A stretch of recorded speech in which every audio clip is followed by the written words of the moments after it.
वाले दिनों में कौन कितनी सीटों पर चुनाव लड़ेगा, गठबंधन का स्वरूप क्या होगा क्या नहीं होगा, ये चुनाव के वक्त ही ये तय। हब के तौर पर एक ऐसी भूमि के तौर पर जहां पर लोग देश विदेश से आकर स्वास्थ्य लाभ ले सके, उसके तौर पर कैसे इसको विकसित किया जा सके। देखिए, मैं सिर्फ सरकारों के भरोसे ही मैंने अपने आप को बांधा नहीं।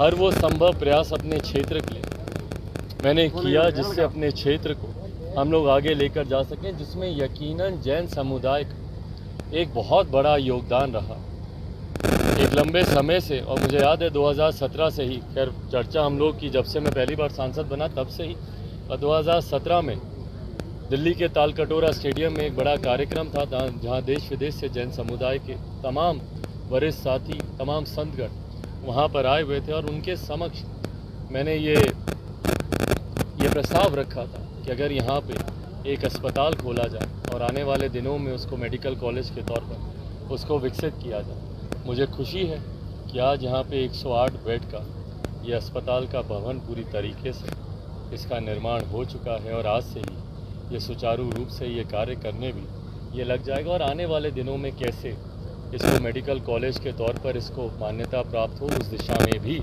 हम लोग काम करेंगे। जमुई में भी हम लोग एक मेडिकल कॉलेज केंद्र सरकार की योजना के तहत हम लोग खुलवा चुके हैं, मतलब जिस पे कार्य शुरू हो चुका है।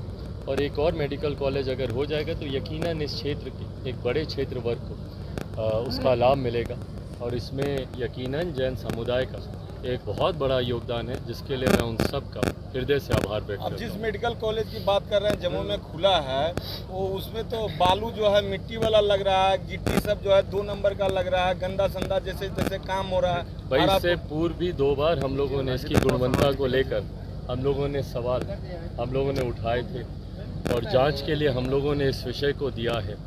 गुणवत्ता पे केंद्र सरकार भी पूरी तरीके से उनकी नीयत, उनकी नीति पूरी तरीके से स्पष्ट है कि उस पर किसी तरीके का भी कोई भी समझौता नहीं किया जाएगा।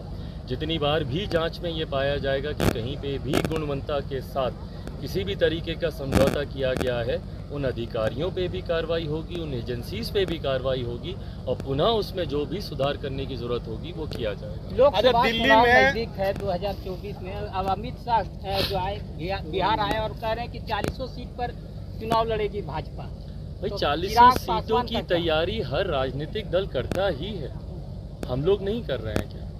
40 सीटों पे तैयारी करने का मतलब सिर्फ यही नहीं होता है कि भैया हम 40 सीटों पर हम प्रत्याशी उतार रहे हैं या वो लोग प्रत्याशी उतार रहे हैं।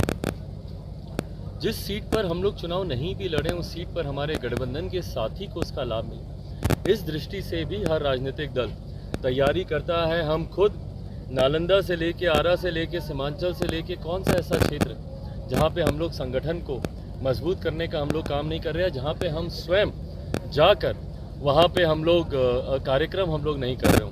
पर हाँ, आने वाले दिनों में कौन कितनी सीटों पर चुनाव लड़ेगा, गठबंधन का स्वरूप क्या होगा क्या नहीं होगा, ये चुनाव के वक्त ही ये तय किया जाएगा। सासाराम नालंदा में आज सांप्रदायिक तनाव है, सरकार और एक दल भाजपा एक दूसरे पर आरोप प्रत्यारोप कर रहे हैं। लोजपा कैसे देखती है? सांप्रदायिक स्वार्थ बिगाड़ने का प्रयास मुख्यमंत्री नीतीश कुमार जी और इनकी महागठबंधन की सरकार के द्वारा निरंतरता में किया जाता है।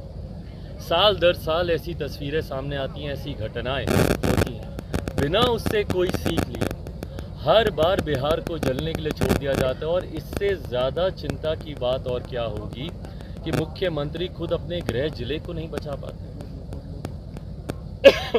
जो मुख्यमंत्री अपने गृह जिले को जलने से ना बचा पाए, उनके नेतृत्व में बिहार कैसे सुरक्षित होगा, ये अपने में एक बहुत बड़ा सवाल है।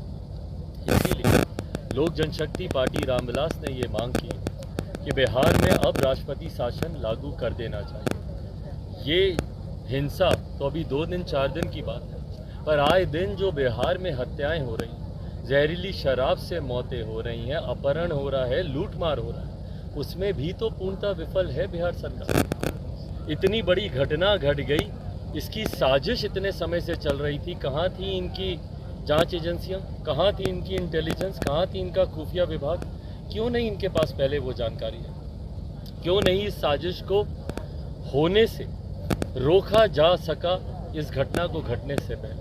ये अपने में दर्शाता है कि पूरी तरीके से मुख्यमंत्री जी, उनकी सरकार विफल है बिहार में बढ़ते अपराध को रोकने। तमिलनाडु प्रकरण में मनीष कश्यप के जो है वहाँ की पुलिस जो अदालत है वो वहाँ पर कह रही है कि नहीं ये तनाव निर्दोष साबित कर दिया गया है, बिहार लाया जा रहा, सर क्या कहेंगे? मैं हमेशा पक्षधर रहा हूँ न्यायिक फैसलों का। जांच का विषय है, जो दोषी है कार्रवाई हो, जो निर्दोष है उसका बाल भी बाका नहीं होना चाहिए। मैं हमेशा इन बातों का मैं पक्षधर रहा हूँ। उस प्रकरण में भी मैंने अपनी बात को बहुत स्पष्ट तरीके से रखा था कि अगर ये भ्रम भी फैलाया जा रहा है तो उन लोगों को भी पकड़ना चाहिए जो देश की एकता अखंडता को तोड़ने का प्रयास कर रहे हैं, जो लोगों को बोली भाषा के आधार पर बांटने का प्रयास कर रहे हैं, उन पे भी कड़ी कार्रवाई होनी चाहिए। और अगर इसमें से कोई एक तस्वीर भी सही है तो ये चिंता का विषय है, उन दोषियों पर भी कड़ी कार्रवाई होनी चाहिए।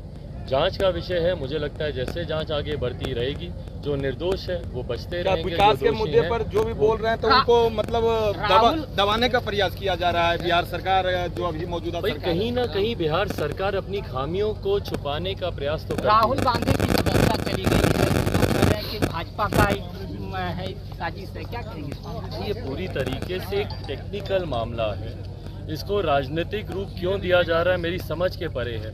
ये टेक्निकल प्रावधान है, कानूनी प्रावधान है जो स्पष्ट तौर से कहते हैं कि अगर किसी को 2 साल या उससे ज़्यादा की सज़ा होती है तो उनकी सदस्यता जाएगी ही जाएगी। ये कानून है। इसी के खिलाफ अध्यादेश यूपीए की सरकार तत्कालीन प्रधानमंत्री मनमोहन जी लेकर आने का प्रयास कर रहे थे, जिस अध्यादेश को स्वयं राहुल जी ने ही फाड़ने का काम किया। बहरहाल ये 2 साल की उनको सजा हुई है, सदस्यता जानी थी। मुझे नहीं लगता इसको कोई राजनीतिक रंग देने की जरूरत है। अच्छा, रामनवमी के दौरान जदयू के मुख्यमंत्री जो है वर्तमान समय में बीजेपी नेता के साथ दिखे हैं, तो क्या लगता है कि एक बार पलटी मार सकते हैं? तो बिहार की रणनीति इतना खराब हो गई कि हिंदू को बिहार से भागना पड़ रहा है, क्या कहेंगे? भाई बिहार से हिंदू ही नहीं हर वर्ग के लोग भाग रहे हैं। बिहार से बिहार के युवा जा रहे हैं अपने बेहतर भविष्य की तलाश में। पलायन रोकने के उद्देश्य से आए मुख्यमंत्री नीतीश कुमार जी के कार्यकाल में सबसे ज़्यादा पलायन बढ़ा। और तो और अब तो निवेशक भी यहाँ पे आने से घबराएंगे।